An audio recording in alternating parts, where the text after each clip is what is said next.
Hello and welcome, heroes of the fan storms and heroes of the storm fans and NGS fans. Today we're going to cover the replays for the series in Div B East in NGS Season 19 between Equipe and Hot's Dads. We're going to go with LFA for the French one because I am not French. So LFA versus Hot's Dads. We can see here that the bans from LFA are Garden of Terror and Towers of Doom. And the bans on the side of Hotstads are Tomb of the Spider Queen and Cursed Hollow. So we won't see those maps today, but they did pick Dragonshire as the first map. So this is a map with lots of brawls, lots of 2v2s and 3v3s, and outnumbered rotations. It's a map that requires a lot of, I would say, micro decisions, thinking about where you want your team to be, where you want to allocate your resources. You want to allocate them so you can get both shrines to capture the Dragon Knight, but if the enemy team is more efficient in allocating resources, they might be able to take a camp or just defeat you in a fight and take control of both shrines. So this can be a tricky map to play as efficiently as possible, but we'll see how those teams did that as we jump into game number 1. So because we don't have the draft session, due to this being a replay, we'll cover the drafts really quickly when we jump into game. And then from there, we'll introduce the teams and get started. So, game number 1 between LFA and Hostads in Season 19 of NGS is going to start right now. So, on the blue team, we've got a team of Tychus, Brightwing, Kalthas, Stitches, and Thrall. So, having an offlaner who can duel in the top lane is really strong. Normally, you have the offlaner by themselves, and then the 4-man will rotate between the mid and bottom lanes. Although you do also sometimes see a 1-3-1 where you have a goalkeeper mage in the bot lane, just taking care of the creeps while your offlaner takes the top lane, and then the other 3 will clear mid and take camps. So both are an option. As for this comp specifically, Thrall is a good pick. The Stitches, Brightwing, Tychus, Kalthas. Kalthas is the only really strong follow-up to a hook. You can polymorph, but they can still move. So they're going to need good follow-ups from the Kalthas on the Stitches until 10 when he can gorge people, and then the follow-up with the Kalthas E, the Wind. And so this is a team that can be good in tight spaces because Kalthas and Tychus are more mid-range, but when you're fighting people over the beacons, it does kind of bring them to you. So this is a team that, with good positioning, good hooks, and good follow-ups, can absolutely beat, really, any other team in the game. Thrall also, both of his ultimates provide a lot of control with Sundering or Earthquake, both of them making him much more sustainable because attacking stunned heroes lets you get your spells off, and Earthquake just proccing on multiple people means you'll heal. So either one is honestly fine in this game. It depends more who you're up against, I would say, than or the map area you're fighting in. On the other side, we have a team of Johanna, User Error, Cuball162, Kakarot, and Godly Noob. Sorry, that's their names. We've got Johanna Malfurion, Tassadar, Falstad, and Urel. So we've got a little bit of a slower healer, but one that can really help in longer, more sustained fights. Tassadar and Falstad are able to provide pretty good wave clear, and Tassadar can definitely be using that goalkeeper role in the bottom. Having a global on this map is really, really strong. Both teams have one in Brightwing and Falstad. Urel doesn't have the fastest clear, so she will be a bit behind Thrall there. But if played really well, she can be really disruptive to an enemy team, and with Tychus and Kalthas being sort of mid-range heroes, she can really bop them around. And if she takes the Sacred Ground ultimate at 10, she can kind of defend a point forever because it's really hard to get enough damage on her if she has any level of support whatsoever. So she can really help a team in that way too. Anyway, those are our comps, those are our drafts. Let's introduce our teams and get started. So, the blue team is LFA, Le Fin Equipe. If I'm saying that wrong, well, don't pick French names next time, please. Or teach me, one of the two. Blue team is LFA. They've got Mesos on Tychus, Malthix on Brightwing, Hales Gars on Kalthas, Rebirth on Stitches, and Trad on Thrall. In the red, playing for Hot's Dads, We've got Johanna being played by Krogdon, user error on Malfurion, Cuball162 on Tassadar, Kakarot playing Falstad, and Urel being played by Godly Noob. So we've got the dodge, the dash talent for Tychus at 1, Hyper Shift by Brightwing. We do have Mana Addict on the Kelthos looking to collect globes, as the Stitches will be also, so they are of a mind on that. The first W misses, they're just kind of pressing their button, see what damage they can get. The phase shift does come out onto Rebirth Stitches, as Cuball is stacking up his shockwaves, his shock rays, sorry. And, sorry, one moment, it sounds like my sound is up a little here. I'm just gonna double check. Nope, that's normal. I'm just not talking as loud, I guess. Alright, pardon me. Johanna will also be collecting Q, so we may see some battles over controlling the waves in terms of trying to double orb your opponent. Like this one, Johanna would have... oh, she still got hers coming, sorry. And so we see Rolling Thunder for the Thrall.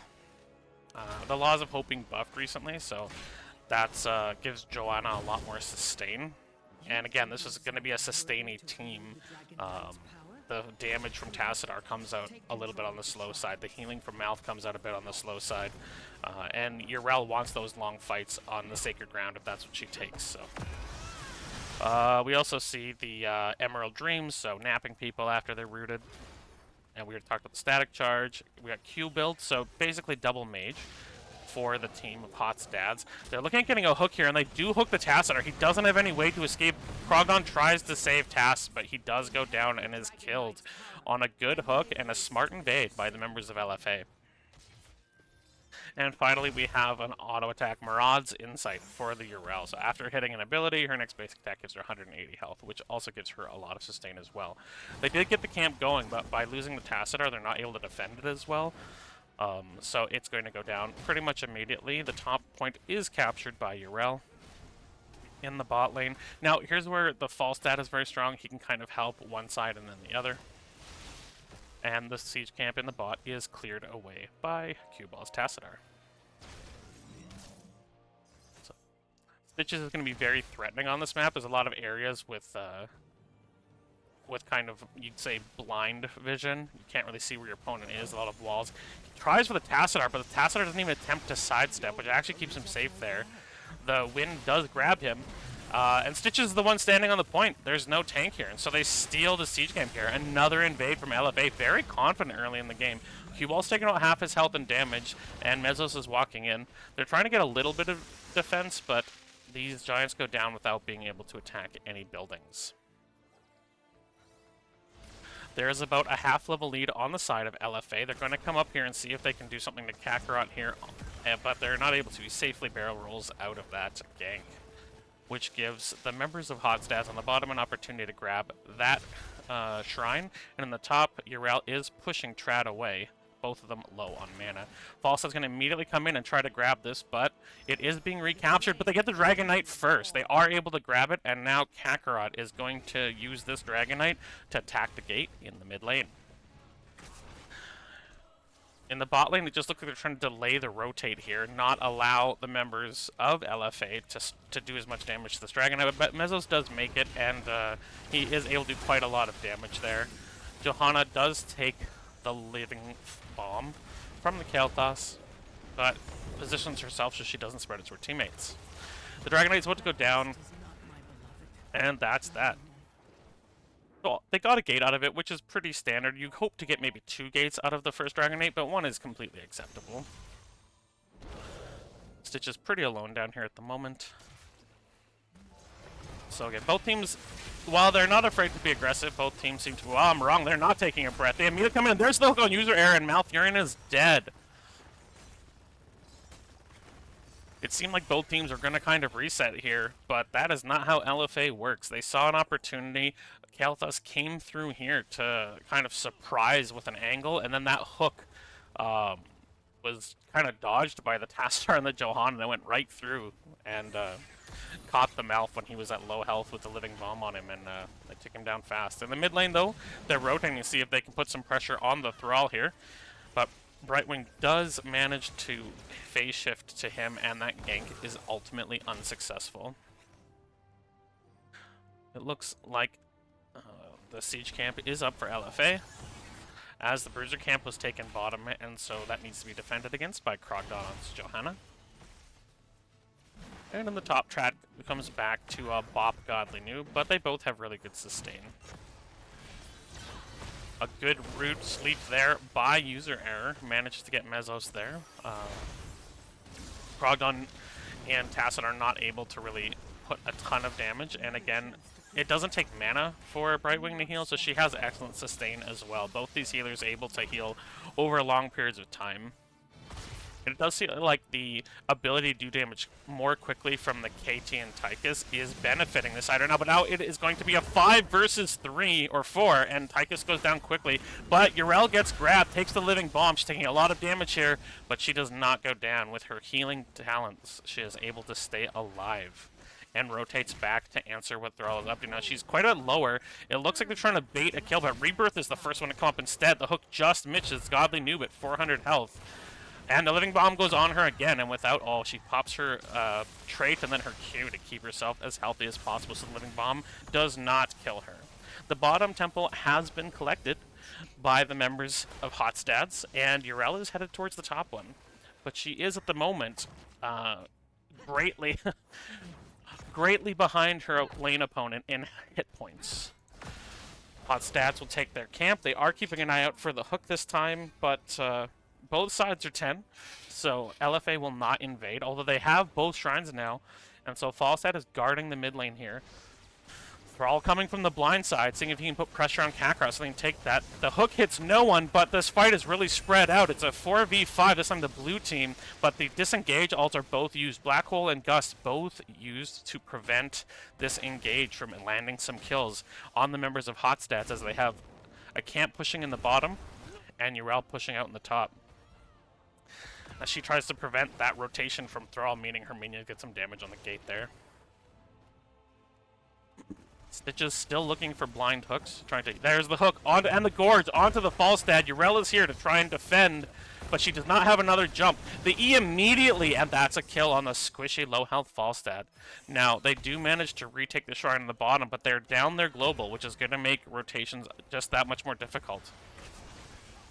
Krogdon onto Rebirth there, but again, with their damage coming out and one of their damage dealers dead, they're not able to put that much damage onto Stitches, and instead, that is the Ardent Defender popped for Urel. She no longer has her ultimate ability. Here comes the Sundering. It's going to stun user error. They don't manage to get a kill on a very good route there, but that's going to leave Urel all by herself with her ultimate. She's going to go down, and she does. Falstad flies back in. Thrall is killed in return. We see the Gust come out as they push these members of LFA up against the dragon statue. The root is there and half the team is asleep. Falstad and Kael'thas go down at the exact same time. Q-Ball's taking a lot of damage, manages to get the Q out onto Malthix. The healer very low. Krogdon taking tons of damage from Mesos. His passive here is he's percent healthing her down, and Johanna has no way to really deal with this. She can do a blind, but it only lasts for a short period of time. Now, we didn't see the Odin popped in that fight, as base Tychus is more, usually can do more against tankier people, and Odin does more against buildings. We did see the Phoenix come out, the Blink Heal, the Sundering. On the other side, we got Blessed Shield, Tranquility, Black Hole, Gust, and Ardent Defender. Again, we saw most of those ults come out as well. Thrall is capturing the top shrine, and they're going to look to take the Dragon Knight, but the red team is rotating to make sure that it's not left undefended. Bruiser Camp is captured by Urel in this time, and again, we're going to see Stitches looking for hooks on squishier members of this team. His Gorge is back up. In fact, all ultimates are up except for Ardent Defender, which I believe has a 2-minute cooldown. It's very long. Yes, it is. 13s have come online for LFA. There's the hook onto the Tassadar and the Gorge. Falsa just flew down to try and attack Tychus, so now this is an outnumbered situation. Or no, it's 3v3. Phoenix comes out as well. Tassadar's taking a lot of damage, but he's not dead yet. User error attempting to defend his team. The hook comes out again, but hits the gate. A good sidestep there from the Malfurion. Tychus manages to get away from the Falstad, but there's been a fair amount of damage from these Siege Giants as this fort is at half health. Urel looks top, but she knows she's outnumbered, so she has to back away. But in the bottom, Hotstads are retaking the bottom shrine, and they are looking to take this bottom camp as well, as they have kind of, you say, an empowered rotation. They've seen their enemies top. They know they can take this bottom camp if they move quickly enough. Johanna at this time is keeping an eye on Stitches. He's just going to clear the way for the moment as they do capture that bottom camp. So now they'll have 2 camps pushing towards this bottom fort in the Siege camp and the Bruiser camp. And Stitches is alone at the moment. Thrall is battling it out with Yrel, and there were 3 on this Bruiser camp here, but it looks like they're going to try and gank Yrel. She's been looking to fight, and if she uses her E too early, she will die here. She's going to knock them all away with her W, but she's polymorphed now. The stun comes out. The Ardent Defender comes online just in time, and she's kept alive. They're looking now to get a rotate win. But it's simply to defend their offlaner, which they successfully do. Now with these 2 camps pushing, Stitches is able to capture this, but they've lost their bottom gate. At the moment, Falside does not have Gust, but he does have the ability to hit Qs to defend the blue team from taking that, as the Hot Stats reclaims the bottom shrine. There's only been 1 Dragon Knight, and it was very early, did not do much. In response, there is a Bruiser camp pushing top, taking that gate, as Falstad flies up to defend. Siege Giants will be dealt with by LFA, and both these teams, again, last time I said they were just waiting to find an advantage, but this time it does seem like they're just waiting to find advantage. The extra long hook is out. There's just the melee gorge onto Tassadar. Kel'Thas misses the E. He does cast the Phoenix there, and Cue Ball's taking a lot of damage on Tassadar. He's going to go down, and he is killed. It is a 4v2 now, as once again they're still outnumbered, as Yrel and Falstad are top, and Falstad's throw is down. The Living Bomb does go down onto Krogdon. Doesn't do very much because he's full health, but they do get the advantage there. And now Brightwing has gone top. There's the stun onto Kakarot. He takes a lot of damage, but the Gust used just to save his life. But Hot Stats does lose their bottom fort, as they lost 1 outnumbered fight and are attempting to win here. But now Godly Noob is alone. Malfurion and Jaina are rotating up, looking to see what they can do to help here. In the mid lane, Falside gets caught again and killed, as they're now pushing with Odin towards this mid fort. It looks like LFA has given up on taking the shrines, and they're just looking to attack and do damage to buildings. Who needs a Dragon Knight when you can win macro? So Krogdon coming in, they're going to try and get a kill on Thrall, but they've lost the entire mid fort, and they still haven't killed the War Chief. Thrall finally does go down and loses his Alpha Wolf stacks. That was a very close hook, trying to get onto user error there. Krogdon taking a lot of damage on the Johanna there. There's the melee gorge onto Malfurion. They pull that back in. Godly Noob is going to attempt to defend his healer, but so much damage from the Kel'Thas is blown up immediately after exiting the tummy of, well, Roadhog. Godly Noob is trying to capture a great hook there, but now Kakarot's going to try to capture it while they're waiting, but the top shrine has now been captured. Krogdon jumps in to prevent Godly Noob's death, takes a chunk of damage from Mezos' Tychus. And this Stitches has been a menace this game. Rebirth's threat, both hitting hooks, but just holding hooks, and the melee gorge has really been putting pressure onto the members of Hot Stats at this point. Godly Noob recaptures the top while Brightwing recaptures the bottom. No team in control of these shrines. And there is going to be an attempt to take the Bruiser camp by Hot Stats. Johanna coming down to see if LFA has looked to take their siege camp. They haven't. Thrall and Godly Noob looking to battle it out on the top again as Yrel recaptures. The siege camp is being invaded and taken by LFA.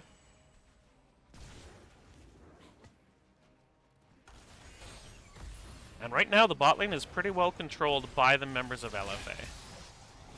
There's the hook.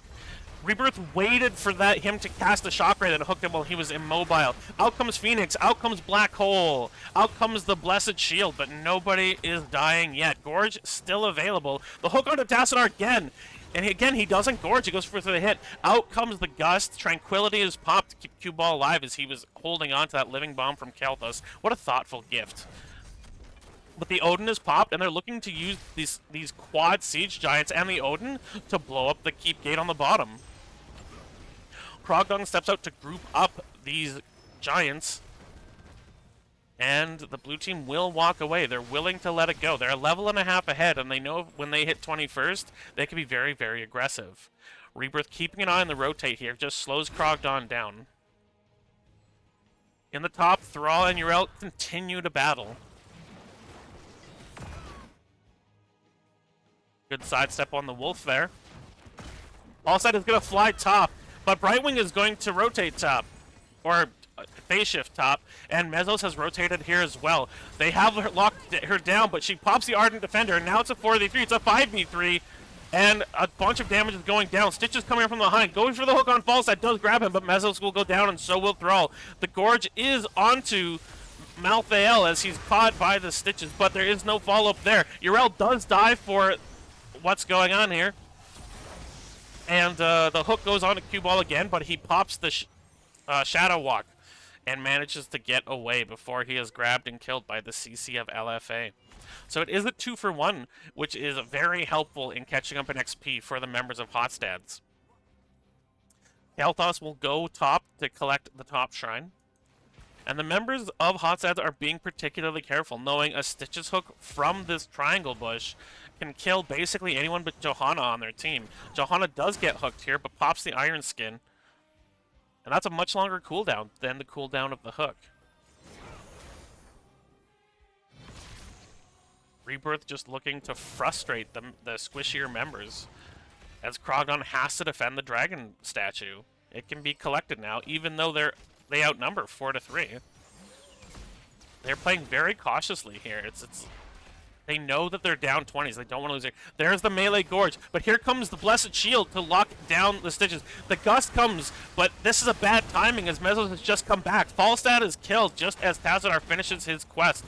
And there's the hook onto user error. Rebirth Stitches have been disgusting this game. Out comes the Black Hole to push back their enemies. The Living Bomb from the Flame Strike applied to cue ball there.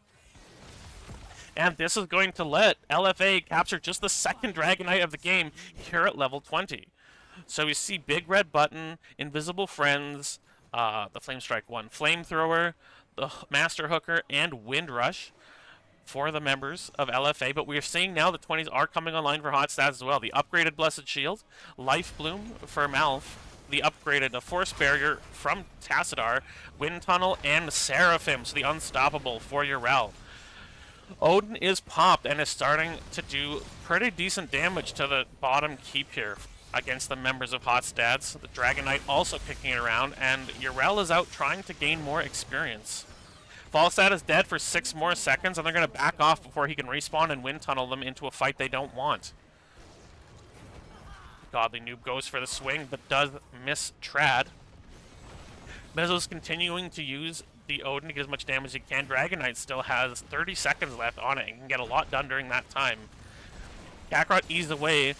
Doesn't manage to get kicked, and now the Dragonite will take a lot of damage and go down quickly. A good play there by Kakarot on his Falstad. Now, they're going to look for a big fight here. The Sun Ring does come out and splits up the members, but the Blessed Shield comes out and catches 3. A big Flame Strike there as Malfurion once again gets melee gorged by Stitches and taken away. The Wind Tunnel comes out and is blowing this Brightwing right into the corner. Trad's taking a lot of damage. He goes down. The Living Bomb, they're too close together as Krogdon has to be very careful with positioning. Kalthos goes down to Godly Noob, but Mezzos does kill Falstad. But in return, Cue Ball kills Mezzos. Malthos is caught here and will get killed. Actually killed in the end by the camp there as Malfurion walks back to his team. Godly Noob is fighting this as Rebirth just wants her to stop. Stop hitting that. Ah, now you hit me and you have to tank it. You silly space goat. Stitches likes to laugh at the silly space goat. So finally a big team fight win from the members of Hotstads as they finally get the fight they want using the Wind Tunnel. And Stitches capturing the Malthael and taking him away, he just didn't have enough damage to kill the healer on his own. And without his team having what little peel that Stitches has, it really forced them to have to fight in a way they didn't want to. So they are going to lose their siege camp to Hotstads. But Yrel has to back off as catapults have gotten onto the core and had taken a good chunk of the shield away. So now Hotstads will attempt to capture. Well, they still have, on average, about 10 seconds left, little less than that now, on the members of LFA. They're going to try and take this bottom fort, but their siege isn't particularly quick, and so it's left with about a third of its health left as the siege giants pop a little more damage onto that. The shrines will activate in 20 seconds as Hotstads take this bottom bruiser camp, and LFA takes their own bruiser camp. The tough thing for the members of Hotstads is they were so far behind in buildings that even with a big team fight win, which essentially turned out to be a 4-for-1, they couldn't do more than take a fort. Just one fort. Couldn't take a keep, couldn't really push through. So their win condition now is they have to win probably 2 more big team fights. Or a big team fight into a Dragon Knight where it's basically a 5-0 or a 4-0. They do have these pushing in. It's going to do damage to that fort. I'm not sure it's going to be enough to take it out as they are distracting these siege giants.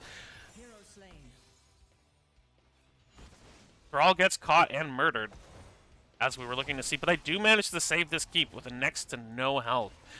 Kakarot will come top. They're going to kick this bruiser camp out of the top lane and also capture the top shrine, as the bottom shrine is taken by LFA. Now, the triangle brush is now in control of the members of Hotstads. Again, one of the most crucial parts of the map is having vision here, having control here. Rebirth is still going to look to give his team an advantage through a great hook, and he has not struggled at all with that so far. But the tanky members of this team, Godly Noob and Krogdon, will try to brunt any hooks coming towards their squishier team members. Falstad will capture this Dragon Knight. And it looks like they're coming towards the mid lane as the other members of Hotstads will try to take out that bottom fort while their camp, still full health on the Sorcerer, will look at the top fort. Dragon Knight is going bottom now. And the Flamethrower, the further distance for Flame Strike, does help Kael'thas stay in safe position. Dragon Knight looks for a kick there, but again, that draws him. There is a great hook onto the mouth, and he is gorged. He is kidnapped, taken back, far back, and he will be killed almost instantaneously. And again, that's going to put these members in a really difficult position. Hey, Brielle.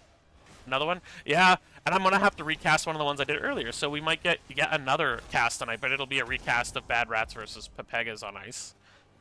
One of the uploaded files was unfortunately incorrect, so we'll just redo the whole cast. Otherwise, it'll be confusing, especially for me. Yrel is caught out here. Trad does get it. She must not have had Seraphim available. She does pop the Ardent Defender, which is going to keep her alive for now, but that only lasts 2 seconds, and she's still taking a lot of damage here. She's trying to drive them away, but Mesos manages to finish her off with the Tychus attacks. There's still 20 seconds left on the Dragon Knight, but it's going to be burned down faster than that, and Falstad needs to E out to not get caught. So with 2 members of their team down with staggered deaths, this is going to work very well for the members of LFA. Now the Gust comes out from Kakarot, which prevents them from adding more damage here. But instead, they're going to change their eyes to the core, pushing up through this bottom. The Blessed Shield comes out, only hits 2. Malthix comes in and does cleanse. That's a lot of damage on the Johan already. The Black Hole comes out, but doesn't seem to hit anybody. Kakarot takes a lot of damage, and so does Krogdon, getting very low. Nobody has died yet, and out comes the Tranquility. Mesos is focusing all his damage from Odin on the core as Kakarot gets hooked and gorged by Rebirth. He is a menace on this Stitches. Kakarot comes out, but his Polymorph can't eat away, and he is blown up. So once again, another staggered death. Yrel is up in 15 seconds, but she won't have Ardent Defender for another 60 seconds. And another hook onto user error. Malthael is really struggling to stay out of the sights of this Stitches. The Flamethrower hits both Q-Ball and Krogdon, but they have managed to keep the shields and their core healthy. And finally, LFA decides to try to find another way to advance this game state, as just sieging the core with most of their ults down, in fact all of their ults down, has not been successful. And a good defense there by Hotstads. They did a really good job being down heroes, and even getting hooked, getting gorged. They might lose a character, but they managed not to turn it into an overcommittal where they'd lose more people. So they've played this as well as they can considering the situation they're in. And they're giving themselves opportunities to win the game still. And that's all you can really ask when you're in this position. So LFA is going to siege the mid keep and take it down. And again, with 5 seconds left on Falstad, there's every opportunity that a great wind tunnel can still win this game for the members of Hotstads. So this is far from over.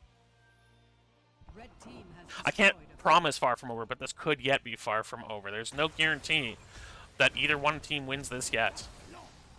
The bottom bruiser camp will go to LFA. And again, that's going to be pushing into a lane with no fort, no keep. So it is going to put immediate pressure on red. They get their own siege camp, which will push in the top, and they did get the top fort during that time. So they now have catapults spawning every lane, which is important. They're looking to get pressure on Rebirth here. He does gorge the Johanna after getting rooted. That's a ton of damage on her girl, but she, at the last second, pops Ardent Defender. She's trying to jump onto Mezzos, but Malthix comes in with the phase shift and saves him, and the gorge victim is not able to be followed up on either, which means we've popped some ultimates here. A great Blessed Shield and the Root, a ton of damage. Here comes Sundering, but so much damage on a multiple. And here comes the Wind Tunnel. It puts Trad in a tough position, but User Eric gets hooked again. The Flame Shark does so much damage, and so does the Living Bomb, but Thrall goes down first, and he still hasn't finished his stacks of Alpha or Frost Wolf Pack. And that is a 1-for-0, as most alts get popped here. There is a Bruiser on the core, and it has to be taken out, but again, it has not gotten past the shields.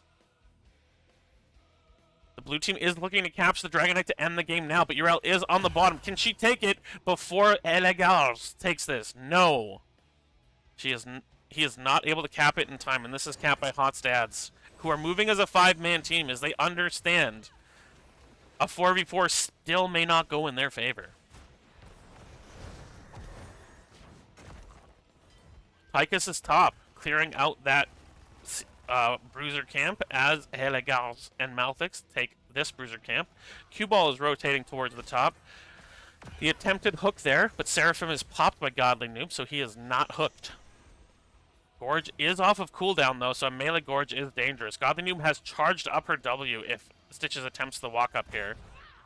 And now she casts it to knock him back. Well done, Godly Noob. Your ability did what it said on the tin. So Thrall is back alive. A stun comes out here. Blessed Shield is popped. The hook onto, but another perfect Seraphim from Goblin, who's attempting to channel this. We've got a full 5v5 team fight now. The Gorge is on to Tassadar, who did cast a wall, but it's a little too early. Q-Ball and Basix does use Shadow Walk. There's a sleep on 2 members here. Oh, but he pushes Mezzos back to life. Unfortunately, poor timing on that Wind Tunnel. Now, Helegars is caught, and Malthus does come in to attempt to save him, but they're both going to die. And the Dragon Knight is captured by Falstad here. And that's a 2-for-0 for the members of Hotstads, as the power in this game, as the control of this game goes back and forth between members. Now, almost all ults are down, but notably, Odin has not been popped. It's often used as a siege tool, but can be used as a safe anti-siege tool as well, as Moses goes back to the Hall of Storms to get some health back. Brawl does scale fairly well, and he's going to try and get some damage down here on the Dragon Knight, and so is Mezzos, who gets booted away. Thrall putting pressure on the backline, but this team has decided they're just going to dump on core. Hotstad's not looking to fight anymore. They want to win before anyone else comes back. The core is at 20, the core is at 10, the core is at 5, the core is down. Hotstads wins games number 1 with a big final team fight that goes 2-0, and they win game 1. GG. As we do a quick game summary here. Thrall doing a ton of damage, as did Kael'thas. Tassadar doing a lot of work here. Krogdon's Johanna with no deaths and often in very good position. Malfurion with only 3 deaths despite getting hooked frequently. User error really playing well despite the challenge of playing into a very strong Stitches. And again, I think we gave Stitches a lot of love during this game. Boy, howdy, did Rebirth do a great job. The kills aren't even. The control went back and forth. This was anyone's game until right up when one of the cores died. What an exciting game 1, and I can't wait to see game number 2. So, we will pop back to this screen as we bring up the second replay. Welcome, welcome, Orion Space Cab.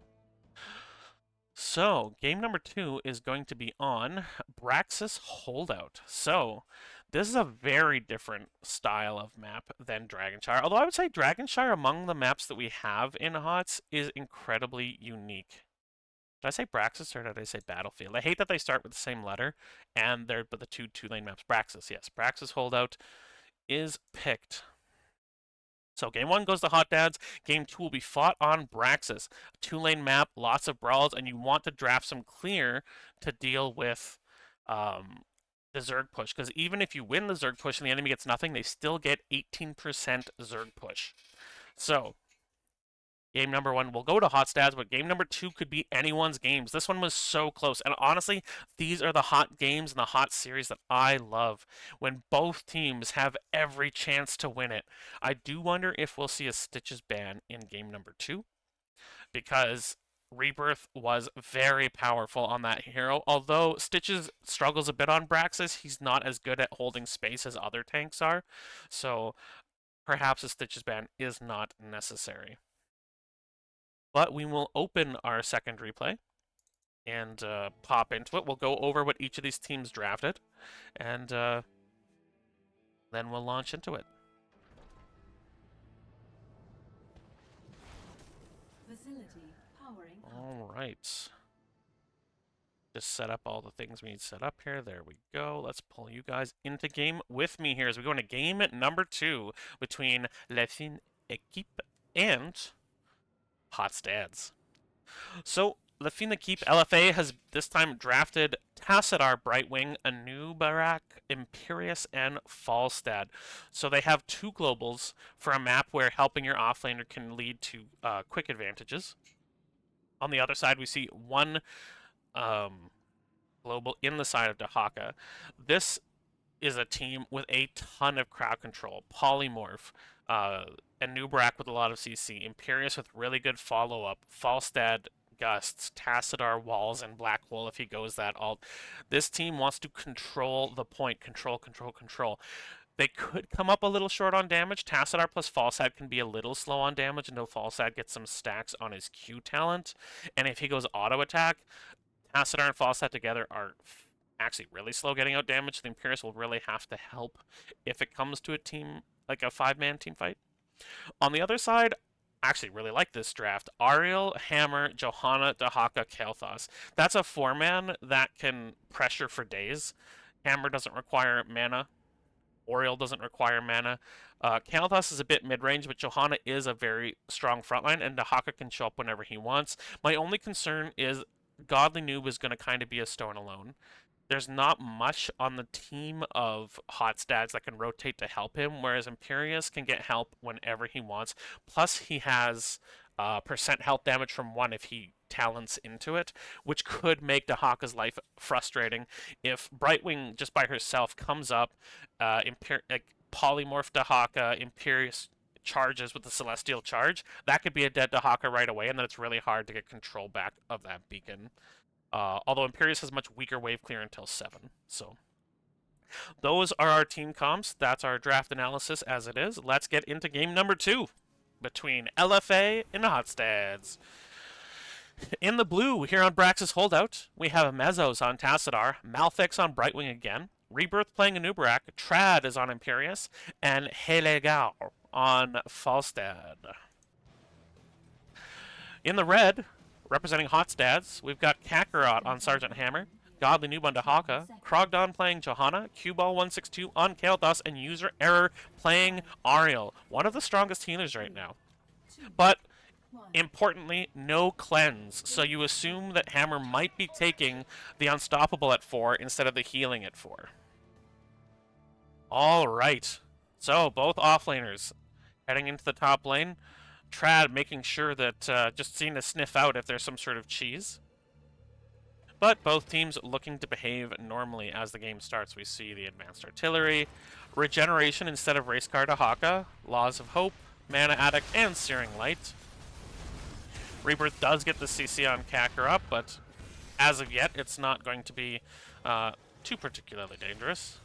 We do have Static Charge, the Shock Ray stacking for Tassadar. Hypershift, we have Regeneration Master from Rebirth. Now, Anubarak is a tank that doesn't have a lot of health right out the box without some talents, so he does take a lot of damage there, and he is going to have to back, which is going to give strong lane priority to the Johanna and Hammer team, who they can take poke all day. Ariel is probably the strongest healer in game at dealing with poke. She can heal a lot, and she can heal it without worrying about mana, as long as that hammer keeps pumping out damage, which is what hammers do. So on the far side, we do see Regeneration, where we do have the Burn the Impure, which is percent health damage, which is going to make the Hawk's life difficult, but it looks like they've been trading fairly equally thus far. Rebirth has returned. Cue Ball is very low on that Kel'Thas, almost out of mana completely. They're fighting over this orb. It looks like it did go to the side of Rebirth, as Cue Ball is going to have to either back or go and tap because he has no mana left to cast spells. And we have Gathering Storm, so the Q build from Falstad, which again I think makes sense. It's bursty damage. It takes a little while to get going, but it's bursty damage to go with Cassadar damage, which is good, but it takes a little while to get going as well. Rebirth is taking a lot of damage. There's the whip. He's locked into a wall and taking the living bomb. He dies to the Kael'thas. Malphix is getting pushed back as well. Goblin Dude comes down as well. They grab the Tassadar. He's stuck in the entire enemy team. There's a living bomb put on 2 people. It's spreading. Mesos goes down. Is Malphix going to go down as well? No, he gets out with 96 hit points. Both beacons in the control of Hotstads, but Trad will recapture the top one. So about half health right now for the members of Hotstads, but again, if they group up, Ariel can get some energy and fix that very quickly. Like that. So Dahaka is going to pressure Trad off the point here, who does get a stack of his trait onto Dahaka. And we're going to see the 4v4 reconvene. So it's 34% right now for the members of Hotstads. They grab Rebirth. He does get pulled. He takes the living bomb again, and they get so much damage on early. These whips from user error have been fantastic. Ariel being an incredibly position-heavy healer, and so far his position has been great. Another bomb spread onto Malphix. He's very low. They are pushing this team back, but they're just keeping the hammer safe as she taxes the healing of Malphix. Brightwing, not a great burst healer. So they're putting a little bit of pressure on Kakarot now. There's about a 3/4 of a level lead for Hotstads, so they just continue to control this point. In the top, it is a trade, but now Malphix is going up. They polymorph to Haka, but they're not able to get a kill. However, they are able to grab the point, which will stop the percentage ticking up for the members of Hotstads. They get the whip and the pressure on Rebirth. He sidesteps the wind. That is a very good job. He is going to live with that Nerubian spell armor. Well done by Rebirth. But the damage pressure here from Kakarot and Cue Ball has been very strong, and they are sustaining through these fights. And again, that's going to be a problem until we get some big bursts from those Falstad Qs, although he's already stacked 38 at 4 minutes. That's very strong. But until these stacks get finished and these stacks hit maybe 100, it's going to be hard to out-train. And at that point, I mean, if they let Hammer hit 20, she will be unstoppable with the Ariel healing. They basically have to one-shot her by hitting her with a Q from both Falstad and Tassadar. The camp is being taken here, but it feels like this might be a bit risky, as it's going to make them lose control of lanes. Dahaka battling with Trad. In the bot lane, they've lost their entire gate, even before the Zerg come out. The camp is taken, but Sevens have come out first for the members of Hotstads. God the Noob is chasing Trad, but Malphix is here to support, and there's the camp. Falstad has backed. They almost get Rebirth, but he manages to E out. He's still alive after that burrow charge. And Brightwing is coming bottom again. And if they've called that to Godly Noob, then that means that he knows he's alone. He does. He goes right in on Trad with the tongue, putting him at about half health. Hammer now also has her hover mode at 7, which means she is a lot more dangerous and a lot harder to hit. She has the ability to actually attempt to sidestep. Another good whip. These whips from user errors have been fantastic. Now, both beacons are controlled by the blue team at the moment, but red recaptured it. It's 16 to 60 at the moment. A good Q there by Mesos, hits 2, and the Qs from Helegar are getting very big. Cue Ball is taking a lot of damage. Another fantastic whip from user error, pushing Rebirth off of Cue Ball. They're going to have to gather up for the Oriole healing. They do. And that's one thing to be careful of later. If they're being chased and they gather up to heal, Anubrak has some of the best AoE CC in the game. We do see at 4. No, Hammer went for healing and not the unstoppable. So she may be susceptible to CC later in the game. Although I expect Aegis will come out of Ariel, but again, the follow-up CC after an Aegis can be deadly. Godly Noob and Trad are continuing to battle it out. We do see the cleave, the Holy Fervor from Trad, and now Legar is going to come in and they blow up the Dahaka. This is still fairly healthy, so they're going to get the gate in return in the top lane. In the bottom, they're trying to get advantage on the 4v3, but thus far they haven't. They're just going to control the point and let Kakarot continue to put out damage. Falstad's coming. He doesn't have Gust, but he gets a lot of damage on a Kakarot. He's up to 67 stacks on his Hammerang already. He is doing crazy damage. There's the whip and the knock-up onto Rebirth. He's taking a fair amount of damage, and he hasn't gone down. But Dahaka has dug in here. It is now a 5v4. Rebirth is taking a lot of damage. He's got the living bomb and a drag by Dahaka. He's almost certainly going to die, and he goes down. This point is now under full control of Hotstads, but it's 56 to 60. Blue team has evened it up now. Dahaka having to walk the slow, embarrassing way back to the top lane as he loses his gate to this camp. He's going to jump on point. And there's a great Celestial Charge from Trad, but the Lurker String knocks him back and slows him. Red team pushing in here now, putting damage on this fort, as Godly New has to back off since his fort is now taking damage from minions. Cubo, once again, very, very low on mana. This is going to affect his ability to output damage and fight, so he is forced to back off and tap. Rebirth and Mezzos looking to see what they can do here. As we see, Falstad has gone top again, and Godly Noob has had to pop his trait to prevent himself from dying. And he's also he took adaptation, and he had to pop that also to keep himself alive, as 10s have come in here. Rebirth takes a lot more damage. Another great whip. Fantastic work. User error. Rebirth takes a lot of damage, and he manages to walk back out. And this has been an absolutely scintillating game. Falstad is still here, and Godly Noob thought he could possibly go in there, but he's forced to back off. Almost fully stacked is Mezzos on his Tassadar, on his level 1, the static charge, and 87 stacks. So now they're going to start bursting out. If they can hit Hammer with Qs from the Tass and from the Falstad, and I assume, yes, Gus has come in. If he flies in behind, this would be terrible. But they instead are jumping onto Hockey. He's dead. He's losing his fort. In the bot lane, there is a Cocoon on Ariel, and they try to kill Kael'thas, but they're not able to. Kakarot getting a lot of damage out. Q-Ball getting very low here. Imperius is in fact coming to the bot lane. As Falstad continues in the top, he's going to try and take this fort. And the lack of mobility on the side of Hotstads with the Hammer, with the Kael'thas, is starting to bite them a little bit.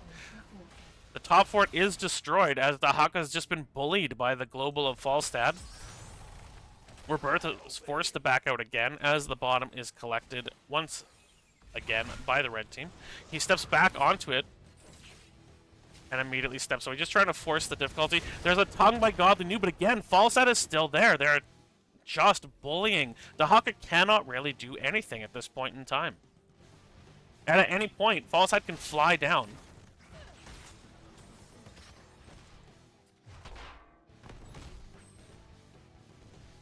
They were trying to find Dahaka, but he dug around them here. He recaptures the point and is going to try and annoy Trad, but it only gets them, well, it gets them nothing, because on the bottom it's being contested here. A ton of damage on a Rebirth. He'll go down again, and he's blown up. But the kills are 4-2 for the members of our red team. They have BFG, Adaptation, Blessed Shield, Phoenix, and Crystal Aegis. So we do see the Crystal Aegis come out. But it doesn't do anything against a Gust, and there's a big wave pushing up against their keep wall now.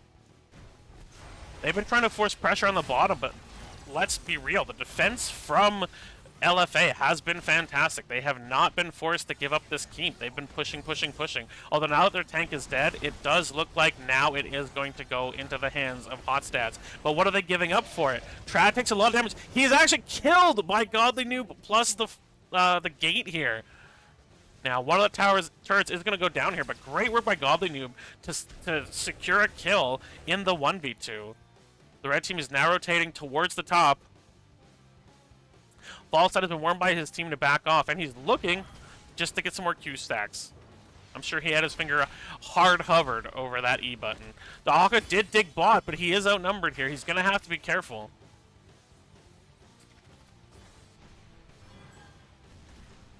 And Hammer's just going to look to start doing her job on this top side now. Firebat camp is collected by LFA as Rebirth battles with Godly Noob. Trad comes in to annoy the King of the Zerg some more. And neither team has really seen a percentage increase for quite a while here. they've really been able to make sure they have control of at least one beacon. Godly Noob and Trad continue to battle it out. A good Celestial charge. And here comes the false start again. He's already used his burrow and he goes down. He pops the adaptation, but it's not enough. Dahaka is dead in the bot lane, and again, both teams are going to push into each other's gates here. And with 112 stacks, this fall stat is chunking buildings or heroes alike. And both sides have control of one beacon. Red team keeping control of the top one as they attempt to copy what their opponents are doing. But again, LFA are far ahead. They have almost finished off this fort, and hot stats is only starting to hit the fort of the enemy team. Has destroyed the fort.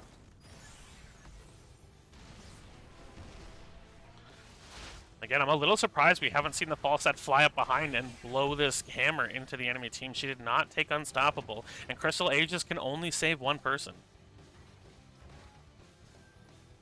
So, the Hawk is now bottom, killing minions.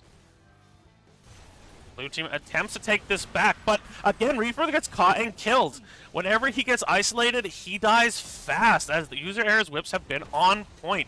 So they will recapture the bottom beacon. Dahaka is continuing to battle Trad here. There's the tongue. But Brightwing's coming in. Godly Noob is going to have to be careful. He manages to burrow away from the Celestial Charge, and that keeps him from dying an ignoble death at the hands of a Fruit Fly and a very arrogant Angel. Cue Ball comes bottom to collect the point, but does not want to get jumped on by Trad and Helegar. So we do have a slight lead in experience and in buildings for the members of LFA as they try to even up this series at 1. They are taking their bruiser camp at the moment, and it looks like Dahaka is going to go bottom, but he doesn't want the 1v1 versus Imperius. So he's going to try and play this carefully. Rebirth is isolated again. He has to be careful. This is where he's died in the past. We see 34 stacks of the Mana Addict for Kael'thas, so he's going to have a very big shield if he ever gets in danger here. LFA looking to recapture the point here. There's the contested point. Krogon pops his Laws of Hope, and he's able to heal it up quickly again. Falstad looking to put pressure on the Dahaka again. This has worked for them in the past. They're going to continue doing it. Red team, again, not able to push up quickly when they realize they have a numbers advantage. Oh, a great wall there. It prevents Godly Noob. So now it's a 5v3, but this is going to let the enemy team... This is going to let LFA push on the bottom keep. Malthix is extremely low, but does manage to survive there. And again, they spent their global, and they haven't even managed to kill this keep yet, or their fort yet, while the keep gate is down, and they are pushing with 2 catapults into the bottom keep. Krogdon, oh, he almost goes down, but a good Aegis there. But again, the timing for Mezzos on that Tassadar lets him blow up Johanna. And now the tank is alone. She's been silent, she's been polyed, but they're not able to follow up enough. But now, even as the Haka steals this point, he does tongue, but he gets hit back in return. He pops the adaptation, which is going to keep him alive for now. He is invisible, which gives him a big spike of health, and he pulls Imperius off the point. But Halegar is going to capture it, and now the percentage is going to start ticking up in favor of LFA. Again, they want to win this. They want to take this to 3. Dahaka's in a rough spot here. He's invisible for the moment, but he's about to get caught out. And there it is. The Tassadar Shock Ray kills the King of the Zerg as the Protoss cleanse this area. So a huge 100% wave for LFA is going to push in from the bottom, whereas a 67% wave is going to push out for Hotstads in the top. So here we see it once again. Rebirth is caught up, but this time Matrix is able to get to him on time. Cocoon comes out, but a great Unstoppable, a great Iron Skin from Johanna comes out. Now, they lost this entire keep, which means they have no buildings to defend against the Zerg. They have to use their HP and their minion waves to defend a 5-man push against this minion wave. And again, these Ultralisks, very tanky. There's the whip by user error. A lot of damage goes on to Halegar. He does put the Gust into the corner, but Falstad dies instantly in return. the tongue onto Imperius. He has no way to get out at the moment. He uses the charge, but he's taking a lot of damage, although so is the core. It is down to 67%. They do manage to kill the Zerg, but it's down to 42%, 41%. 41% on their core, but now their Zerg wave is looking to take a keep down itself. I think LFA were looking to end the game there, and they weren't able to. Now, Godly Noob was looking to take a grab. It was a 1-for-0. They want to kill another and see if they can get a big push to end the game here. Godly Noob will get a speed advantage here. Brightwing jumping on. Godly Noob now looking to see if he can grab the Tassadar and help his team kill the Protoss. They're both invisible. Here comes the grab. The Archon is popped, but it's not going to be enough, and Tassar will go down. A great tongue there by Godly Noob, and that is a staggered death. As Falsad comes up in 1 second, is up now. 50 more seconds on Tassadar as their keep falls. And this has not gone the way LFA was hoping. They were hoping to end the game on that Zerg push. They were willing to give up a keep for it, and it backfired. They could not end the game, and they did lose the keep for it. As soon as that Zerg wave is dead, it seems like Hotstats wants to take the boss. They are positioning on it. As they push out the bot lane to make sure that in case there is a fight, there isn't a wave pushing directly into their core.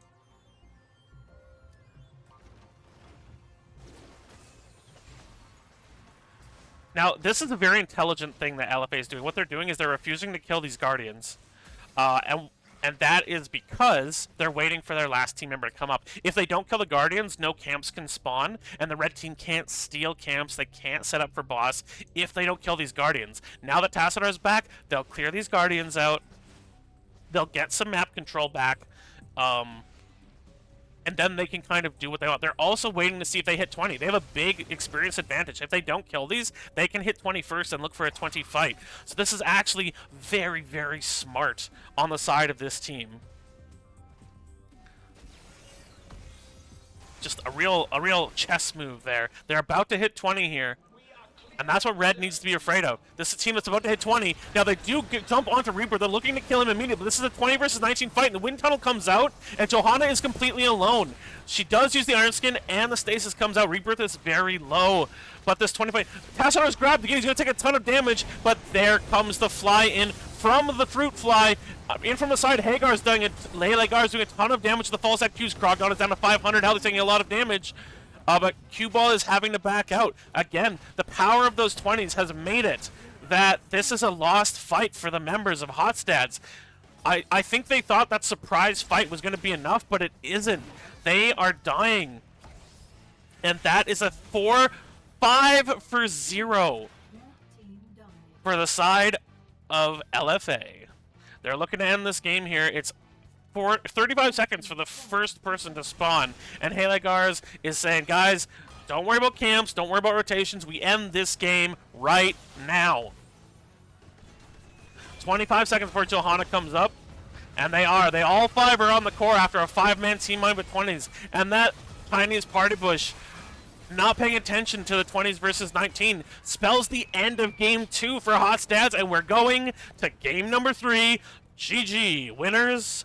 La fin d'équipe. I'll take a quick look at our game summary here. Kills 10-8. Again, very close. And that would have been 5-8 before that final team fight. Really well played with kind of the mid-range heroes here. Some good gusts. Haligars Falstad very strong. But that play they made at the end won them the game. When they waited to kill those last Guardians, when they wouldn't let any further map control go over to Hotstats, they won themselves the game. They got themselves to level 20. They got their level 20 talents. That gave probably Rewind to a Nubarak. It gave Wind Tunnel. It gave Impervious, so Unstoppable for Imperious and huge spell armor. It gave us Fairy Protector and Force Barrier. It just gave this team all the tools they needed to win a fight. And I think they were prepared to fight. In that bush, I think they were expecting that Hotstats would try something like that because they weren't showing anywhere else. But waiting and saving the last few Zerg and taking aggro from those Zerg so that it wouldn't attack the core gave them the opportunity to set themselves up to win, and that's exactly what they did. They won a great wind tunnel from Helegars to push the rest of the team back, which made Johanna alone. She got really low, couldn't really impact things, and a great forest barrier from Tassadar as well. So a great game here, and a great just final few decisions. You want to know how to come back on this map? That is absolutely one way to do it. They waited for their advantage, they used good plays, and they outsmarted Hotstats, killed them all, beat the game, or beat this game. And so we're going to go to game number 3, where it's still all to play for between LFA and Hotstats.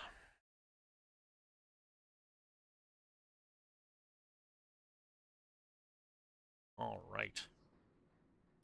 So let's see where we shall go for game number 3.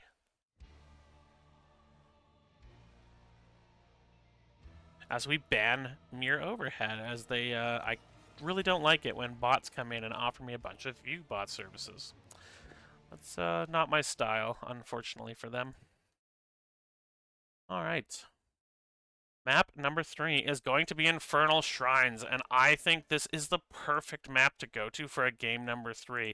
It's got Punishers, it's got Teamfight, it's got macros, it's got camps, it's got invades, it's got everything you could possibly want in a game number 3.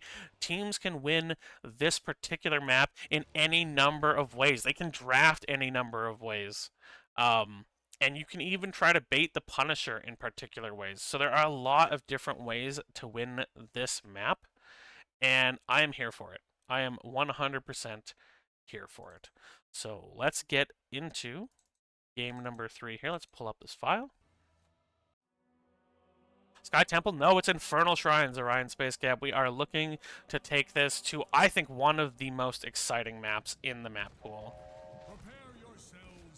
All right, so prepare yourselves, guys. We're going to pop into what these teams drafted, and then we'll see who can win game number 3 between these two teams. It's going to be hotly, hotly contested. Does it have ASMR? You know it. I mean, I don't know if you're into the deep voice thing, but I got you. I got you. So, we are in game now. So, blue team has drafted a fairly mid-range team again. Tychus, Jaina, Sonya, Diablo, Ana. Ana is an interesting choice, and they have Helegars on it as opposed to Malthix. So Malthix has switched to damage, and Lagares has switched to healer. But Jaina, Ana together, if you have a good Ana and you have Nano Boost on Jaina, these two can win a 2v5 team fight. These two together can kill everyone on the enemy team. And, I mean, I'm scared, because I've seen this. I've been the Jaina with a really good Ana, and I've killed the entire enemy team. Just the two of us. We got 2v5 and we won. So this is terrifying if you're Hotstats. Tychus can blow up pretty much any tanky person, and Diablo just has a lot of control on a map like this. A lot of bushes and vents he can jump out from, a lot of walls near the shrine areas where you kill minions.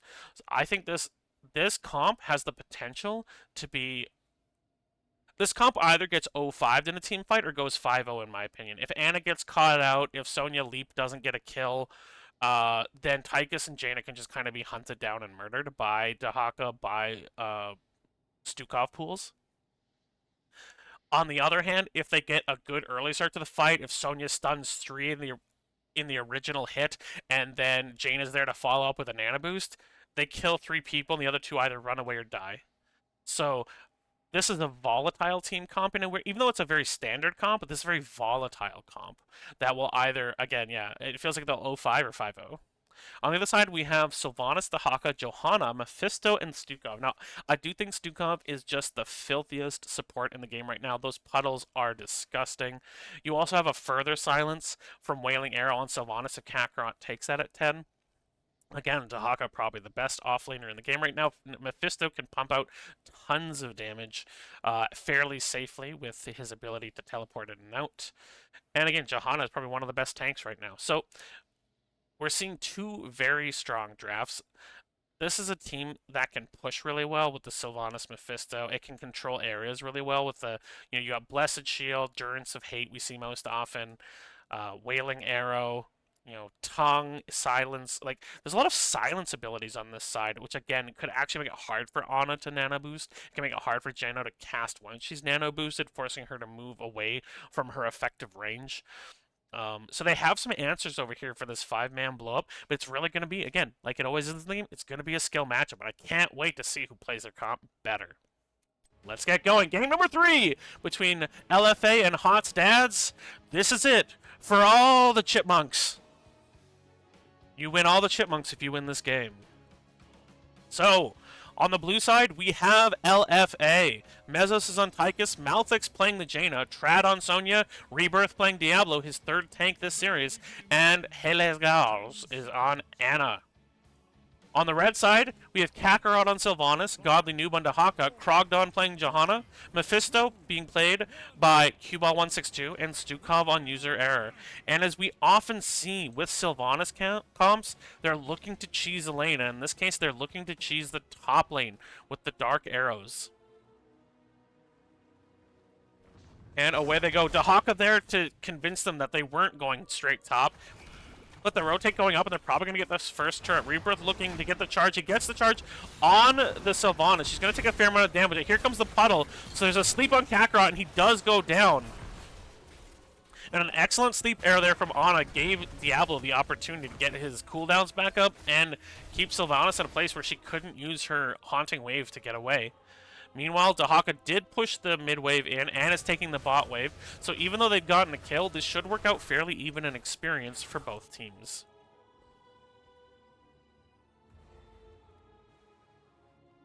They look for Godly Noob with the Diablo, but they're not able to find him. Camps are coming up. All 5 are together in the mid lane at the moment, and we'll see how they choose to proceed from here. They're looking for the rotate. They're not going to take their camp immediately. Yes, they are. They have rotated there as Johanna goes bottom to collect these minions. And Sonya and Dahaka will hang out in the top lane. It looks like Godly Noob wants to desync these waves so that he's never in the lane at the same time as Johanna, or as Sonya. And that makes sense. His clear is a little faster, but what he trades with his global means he's not quite as good at dueling. He's not the strongest dueling character. And auto attackers can make his life kind of miserable, especially Sonya, who wants to battle in your wave. And he needs to kill minions to get his trait going. So he doesn't necessarily really want to just battle with Sonya. So he's going to desync the wave so that he's never in the lane at the same time she is. Sonya will also have to clear this camp. It's already taken out one advantage here. The red team looking to take the bottom camp here, and they are using the puddle to dissuade. There's the tongue onto Mezos, but Dahaka takes so much damage he has to pop his trait and his burrow. There's a lot of damage coming out onto Rebirth here. Kakarot doing tons of damage. But nobody goes down despite some very good fighting. So, with the level 1 talents, we see as we've got the Dash, Winter's Reach, Tough as Nails, Soul Shield, and we're going full sleep build from the Ana. And then we see Might of the Banshee Queen, Racecar Dahaka, Laws of Hope, Skull Missile stack, and Low Blow from the Stuka, which will get just more and more dangerous as the game goes. Godly Noob manages to prevent being ganked there. He's doing a really good job on this Dahaka. What last game in this game, his Dahaka has been very, very strong. Top lane, we see them taking their bruisers, and on this side of the bruiser camp is being taken also. So both teams will have bruisers pushing in. The gate has taken a fair amount of damage from the minions up here. On the far side, it took some damage from the gank, but I would say it's actually stronger towards the blue side at the moment.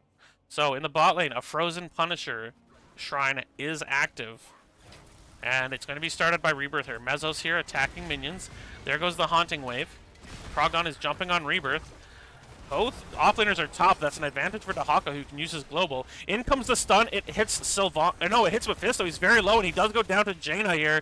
Godly Noob is going to jump in and keep this a 4v4. He's looking for the tongue on somebody, but Rebirth is just threatening with CC here. He manages to hit and knock over Dahaka. Godly Noob is killed as well. And now Hotstats is going to have to give up this very first shrine. Even though they're ahead 19-11, they don't have very many opportunities to get in here without big trouble. And now this camp is pushing in the top, so they could win that fight because they blew up somebody before Godly Noob could even get in. So Kakarot is going to come top to clear this wave. Sonya's pushing the mid wave in, and this Punisher, this Frozen Punisher, again, one of the strongest ones, especially if it's the first one in the game, is going to push into the gate at the bottom. As Hotstats prepares to defend this. Kakarot, one of the better defenders of it, so...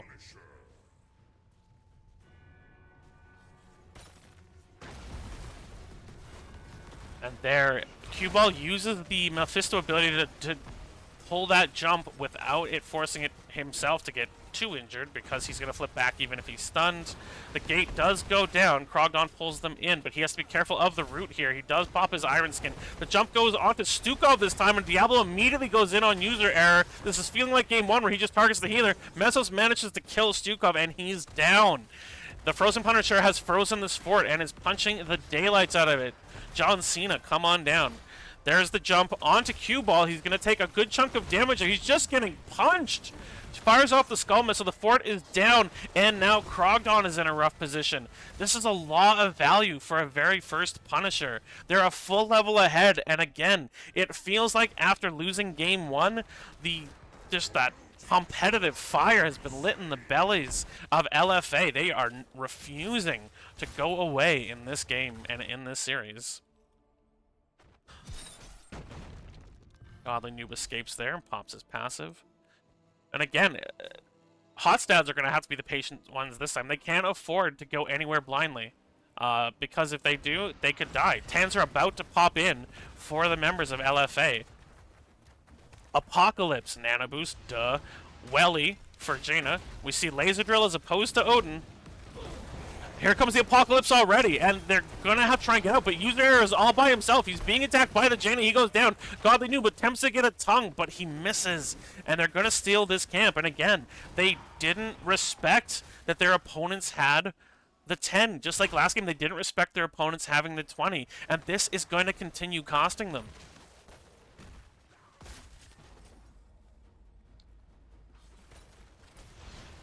But Stukov will be back shortly. And they're about to hit 10 themselves. A good sleep dart onto the Krogdon there, not allowing him to clear out this wave with the Haunting Wave and the Dark Arrows.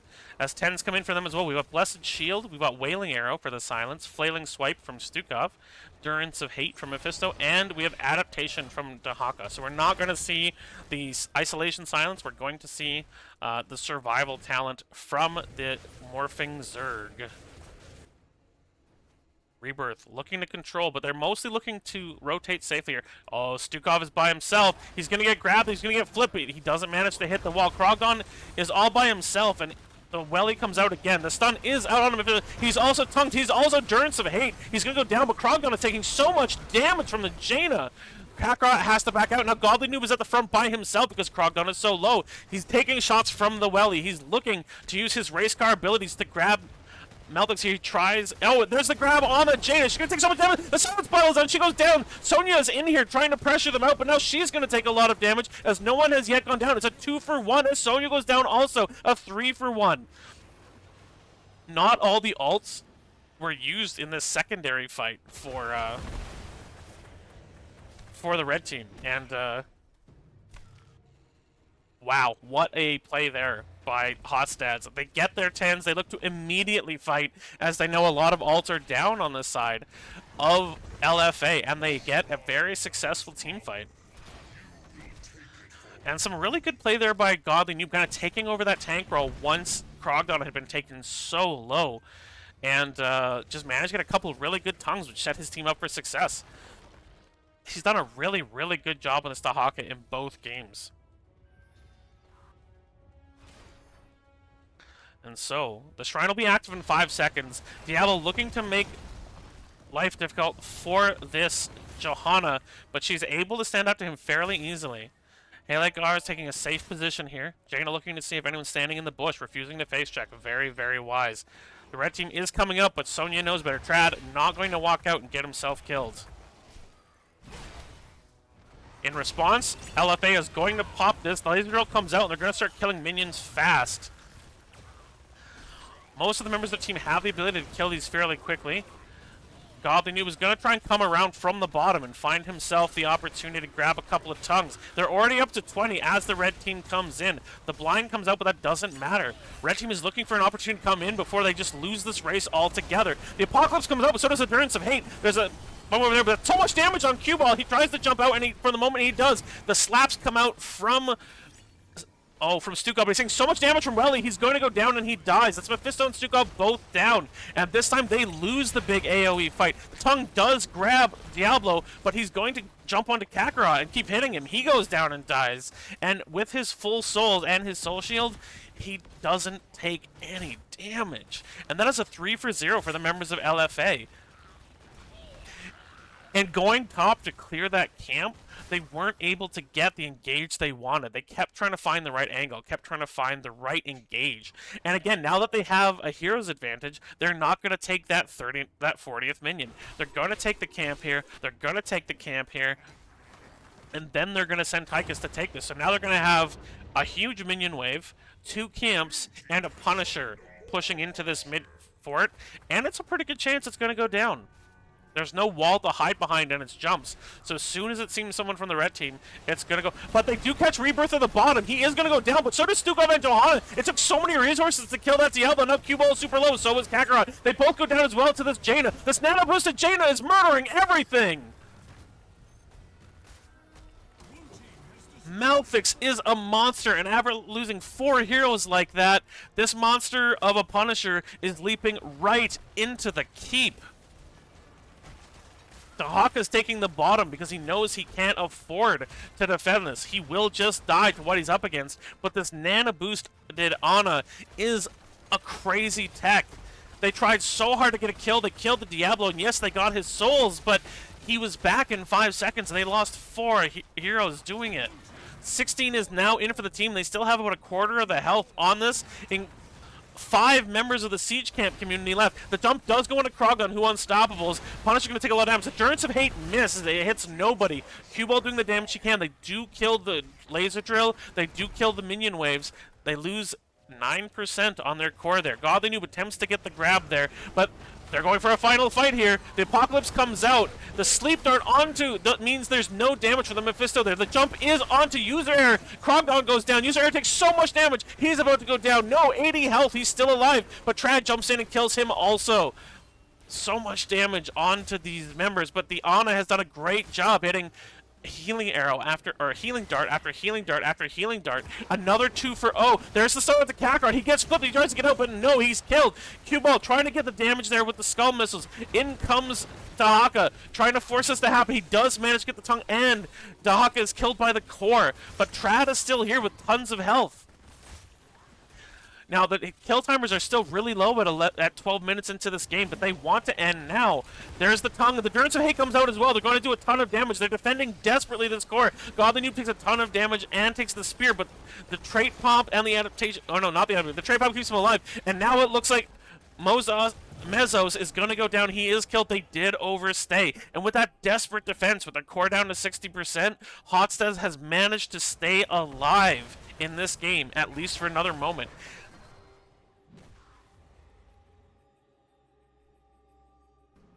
I don't know what they're going to do about this Nano Boosted Jaina. There isn't much they can do.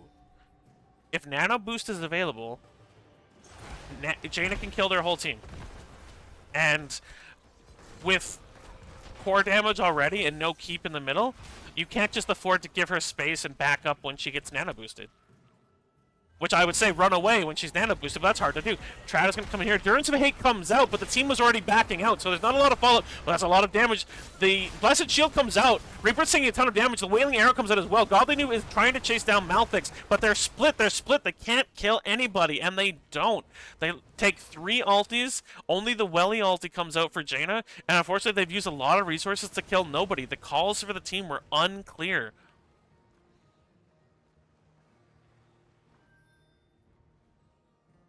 Dahaka has to deal with the huge wave that's forming in the bot lane with catapults as the rest of the team goes to take their Siege Camp in the mid. Now, both teams are on the same talent tier for the moment, but there is a level and a half lead still for the members of LFA. And this is something that is going to have to be addressed by Hotstats. They have to be patient. Last time they didn't respect the 20 differential that their enemy team had. Godly Noob was all alone against the 5 members, but thankfully he does have that race car speed and gets away before he's slowed by the Jaina. Bruiser Camp is taken on the top lane. A big wave is crashing, but the Bruiser Camp will depush that. Siege Camp was cleared out in the mid by LFA, who are looking to hit 20, and the gap is closing rapidly as the members of Hotstats do everything they can to take out minion waves. Rebirth is kind of caught here, but there are other members of his team here. They did get the Siege Camp, but again, the team fight is very, very split. The tongue is onto Mezzos. The Durance of Hay comes out, but it misses. The puddle is there, so out comes Apocalypse as well. It is going to hit user error. Wrath of the Berserker is popped. Q-Bolt pops out, trying to do as much damage as he can before he's eventually killed. Rebirth is extremely low. The Wailing Arrow comes out as well. Big silence. Diablo is incredibly low, but they haven't managed to kill him yet. And there goes Johanna as well. It's a 2 for none so far. Sylvanas is killed. Dahaka is trying to come in. He flips over Godly Noob. Godly Noob grabs him with the tongue, but there's no one left to do damage. Out comes the Octopus Puddle, but no Takoyaki today, baby. So it's a 3 for nothing, and once again, LFA is looking to end this game. They want to complete the reverse sweep right this minute. Godly Noob gets stunned. He gets flipped. He does have his dig, but he has no passive, and he is going to go down as well. And now it's user error alone, attempting to defend his 60% health core against the 5 members of LFA. They're pushing hard on this core. Rebirth is getting very low, but he's continuing to get healed by the Ana. The root does hit. The flip onto user error, but then there's the root on Diablo as well, and it's going down too fast. They're not able to defend. The reverse sweep is completed by LFA as they take Hotstats to game 3, use an incredible Jaina tech to just blow fights up, and they win. GG. The series goes to la fine équipe.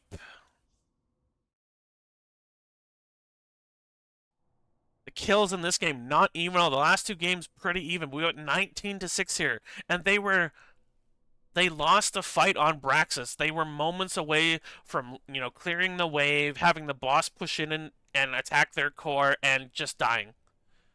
They were behind, even though they had the experience advantage. They were ready. They were in a position to lose game 2 and lose this series. Then they make a brilliant decision to keep those Zerg alive. They get 20, they win a team fight. In this game, they came out so energized. They came out with a great tech, and they just crushed fight after fight after fight. They made the players of Hotstats spend so many resources to kill one person, and it snowballed out of control for Hotstats. I wouldn't even say Hotstats at any point played particularly poorly. It just felt like the members of LFA came out just on fire for game number 3, and I think the kills kind of shows that that's what happened. Talents are here if that so interests you. So that's going to be it for us here, guys. It's a 2-1 win for LFA over Hotstats here in Season 19 in Div, I believe this is B East. If you'd like, the VODs are available on Twitch for 7 days, and afterward they will be available on YouTube under Omster. Thank you so much for joining me. I hope you have a great rest of your day. Go enjoy yourself some HOTS.